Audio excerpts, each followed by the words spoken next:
All right, so get ready because today we are diving deep into one of those mysteries that grabs you and just never lets go. Oh, yeah, The case of D.B. Cooper. absolutely.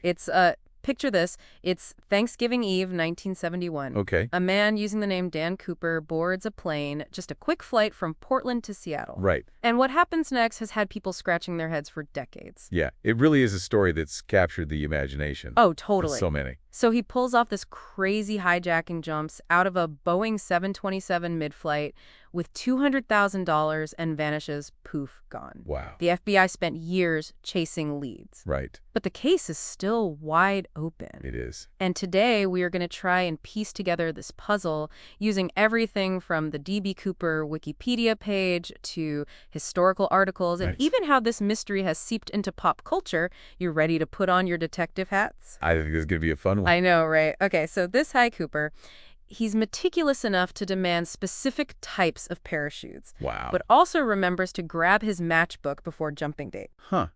Interesting. What does that tell us about him? Was he a seasoned pro or just incredibly lucky? Right. Let's bring in an expert speaker who can walk us through the timeline and the facts of this truly wild case. So as you mentioned, it all begins on a pretty ordinary Thanksgiving Eve, November 24th, 1971. Okay. A man using the alias Dan Cooper boards Northwest Orient Airlines Flight 305, a short flight from Portland to Seattle. Right. Witnesses describe him as a man in his mid-40s dressed in a business suit. Not exactly someone you'd picture pulling off a daring heist. Wait, you're telling me this guy ordered a bourbon and 7-Up while hijacking a plane? Well, That's either nerves of steel or he was just messing with everyone. You're right to point that out. It really speaks to the enigmatic nature of Cooper. He's full of contradictions. Yeah. Anyway, after takeoff, Cooper hands a note to one of the flight attendants, Florence Schaffner. And here's where things take a turn. Okay, let me guess the note wasn't a friendly hello. Not exactly. It was a bomb threat written in neat all-caps letters using a felt-tip pen. Oh, wow. And get this, he shows Schaffner what appears to be a bomb in his briefcase. He lays out his demands. Yeah, okay.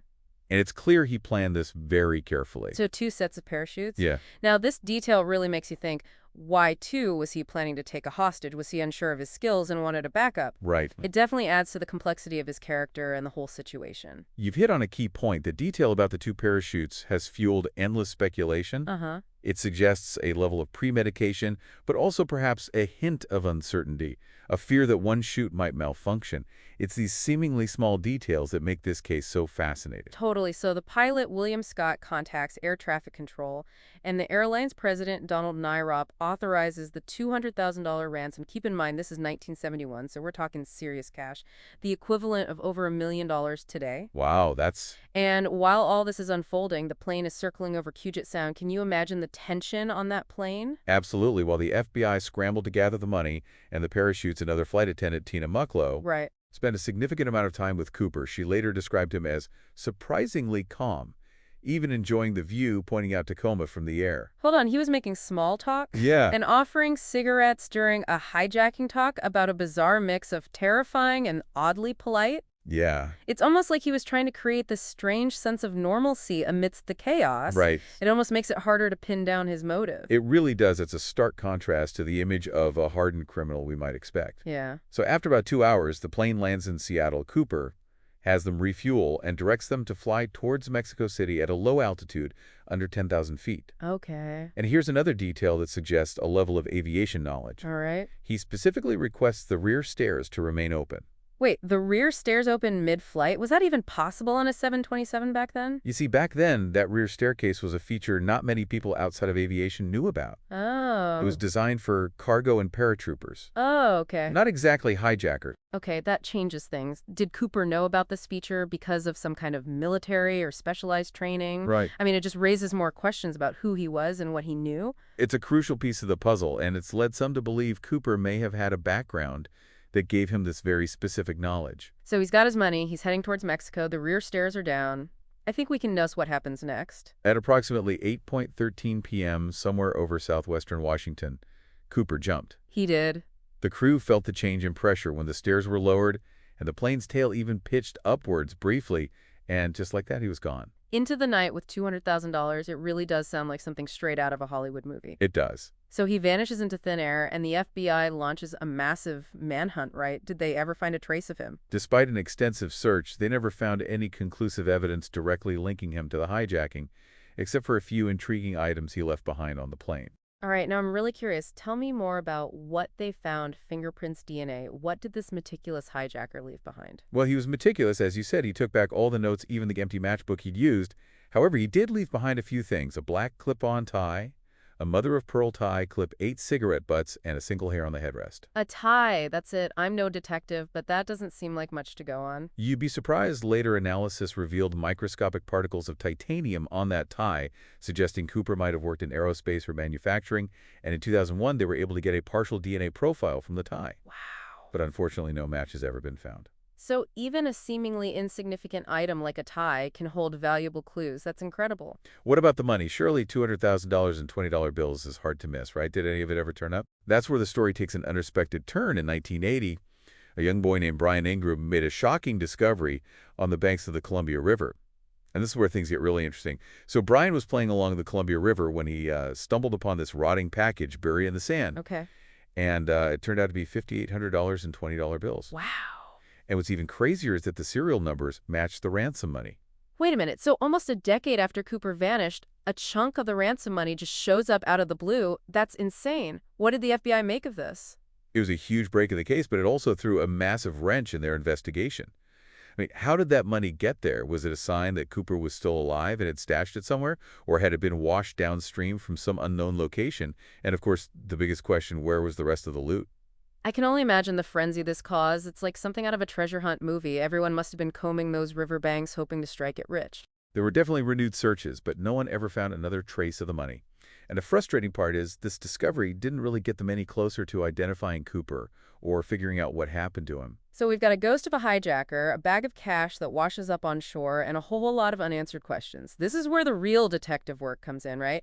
Tell me about the suspects. Did the FBI ever zero in on anyone? Over the years, the FBI looked into literally thousands of potential suspects. Wow. Some had a physical resemblance to Cooper, some had a criminal history, and some even had connections to aviation. Right. But one of the most compelling leads came just a few months after Cooper's hijacking, with a guy named Richard McCoy Jr. McCoy wasn't anyone who pulled off that almost identical hijacking the copycat, right? That's the one in April of 1972. McCoy hijacked a United Airlines 727, demanded parachutes and $500,000, and jumped out over Utah. Wow. The parallels to Cooper's case were striking. Yeah. He used a similar note, demanded bourbon, the whole 9 yards. Right. They eventually caught him a few days later with the money.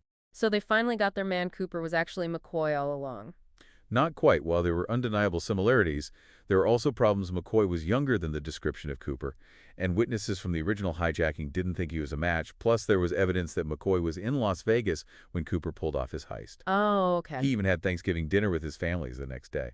So McCoy was a dead end. What about some of the other suspects the FBI considered? Well, there was Ted Brayton, a former Special Forces commando and a skilled skydiver. He seemed to fit the profile, and there were rumors about him being involved in some shady business.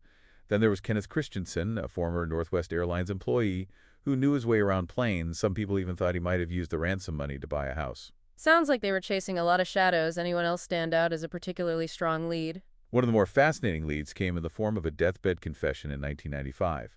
A man named Dwayne Weber, right before he died, told his wife, "I am Dan Cooper." She even found notes in his handwriting in a book about the Cooper case, and he generally fit the physical description. A deathbed confession that's like something straight out of a mystery novel? I'm dying to know, did it check out? Unfortunately, no. While it's a compelling story, the FBI's investigation didn't turn up any concrete evidence to support Weber's claim. His fingerprints didn't match those found on the plane, and later DNA testing officially ruled him out. So despite years of effort and chasing down countless leads, the FBI couldn't definitively say who D.B. Cooper was. What about his fate? Did they ever determine whether or not he survived that jump? The FBI's official stance is that it's highly unlikely Cooper survived. Their reasoning is based on a few factors. First, the conditions at night were treacherous.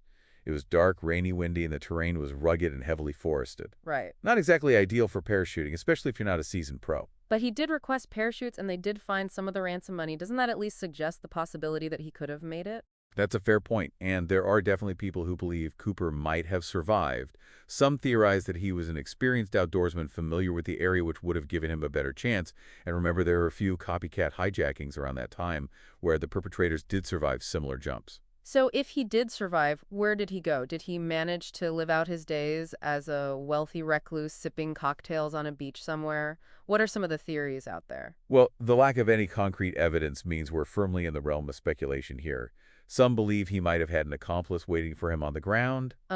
Others think he might have stashed the money and later returned for it. So we're left with a mystery that seems impossible to solve. It's almost as if D.B. Cooper stepped out of reality and into legend. That's a great way to put it.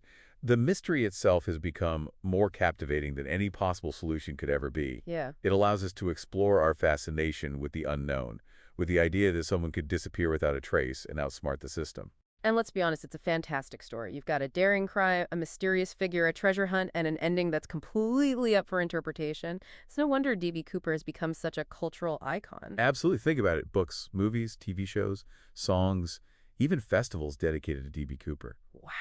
There's something about this unsolved mystery that keeps us coming back for more, even after all these years. It really speaks to the enduring power of a good mystery. So after diving into the facts, the evidence, the suspects, and the theories, what's the takeaway for you? I think the most important takeaway is that sometimes there are no easy answers.